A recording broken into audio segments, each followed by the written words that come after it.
Vijana wenzangu, ikiwa wewe uko juu ya miaka 18, ikiwa wewe uko katika chuo kikuu, college, ama mwalimu, ama wewe unafanya kazi yoyote na mazingira yako unahusiana na watoto chini ya miaka 18 ama mwanafunzi yeyote ni mali ya serikali.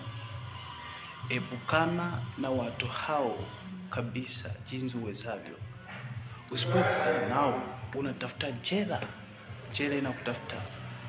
Umeona watu wanalalamika kwa sababu ya jambo hili.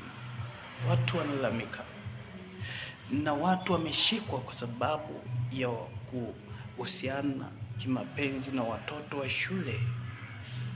Kuna wengine wako katika biashara, watakuja kutafuta kwa sababu wanataka wakutoke pesa. Wameona una uwezo fulani. Wengine watakuja kuaibisha. Epukana na watoto wa shule. Epukana na mtoto yeyote chini ya miaka 18. Epukana na mapenzi kiholelaholela. Mambo haya si mageni. Mimi ninakwambia uyatilie maanani. Epuka jela. Maliza mwaka vizuri, watoto waende shule, kwa maana watoto ni hatari sana.